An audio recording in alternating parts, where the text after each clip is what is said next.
"Hi, Mike." Or should I say the boisterous, "Good morning," with my thumb in my belt and a smile on my face, in appropriate Mike Schier style? I wish I could be there to celebrate your graduation. No, I got it right. Graduation.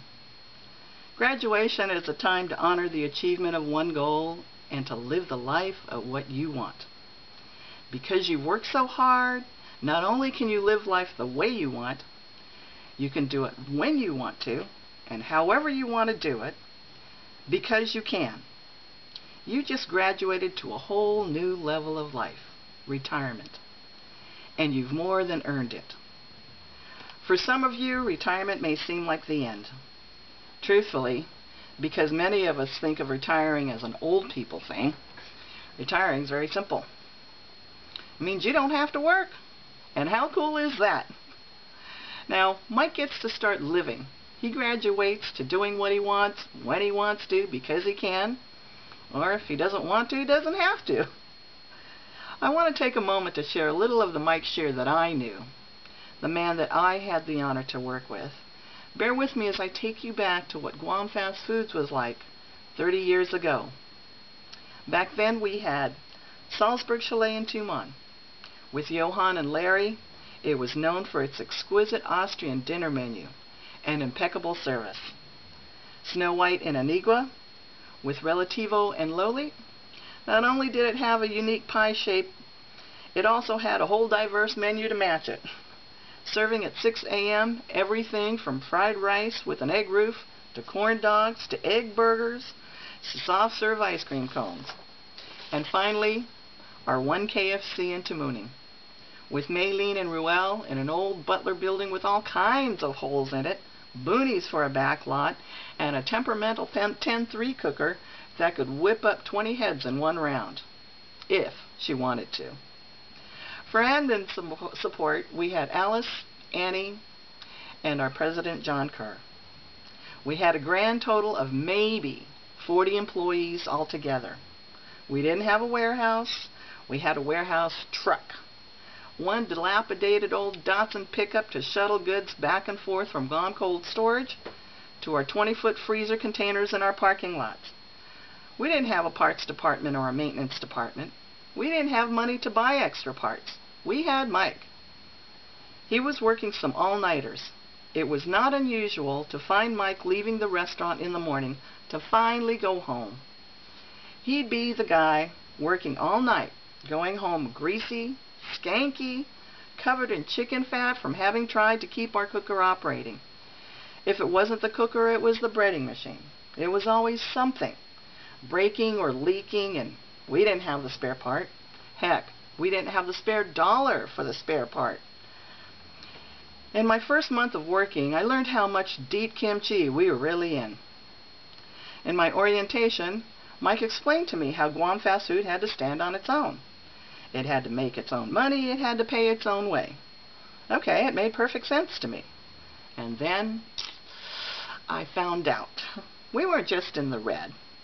We were in the red. I saw a manager giving a foremost milkman some cash. I thought that there was some sort of scam or some theft going on. They always told us to watch out for the towel guy, but never mentioned the milkman. Then I discovered that we were on COD with the milkman. The milkman! Really? I thought, oh my God, what am I doing here?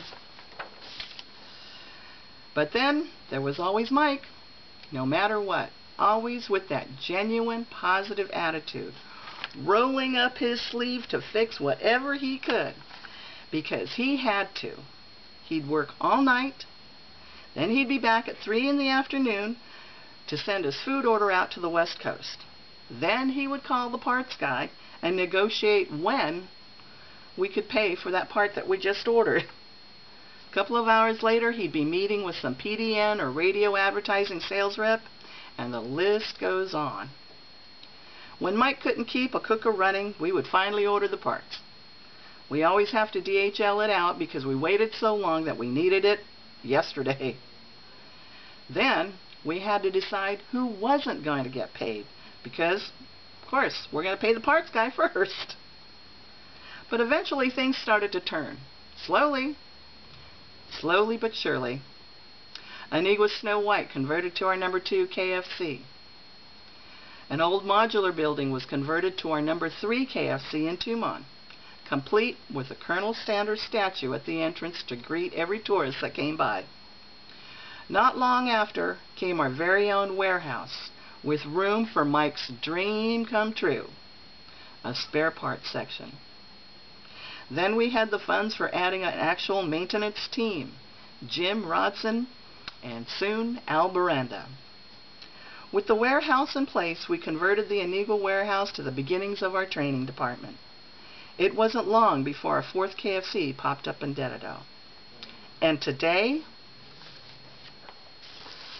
well, Mike, you brought us from the verge of implosion or the verge of total meltdown.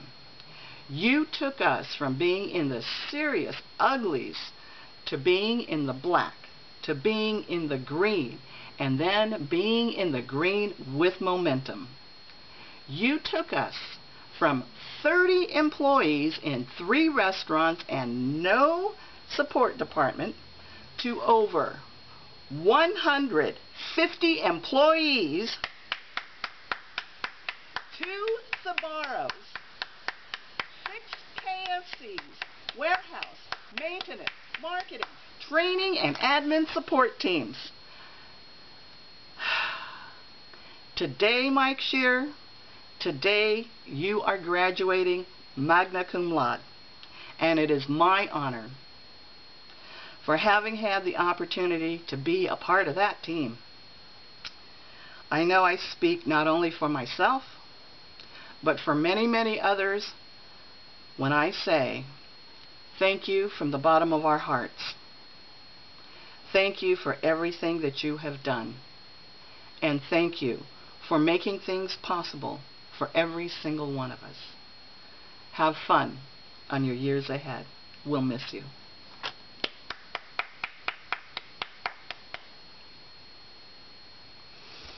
Thanks, Mike.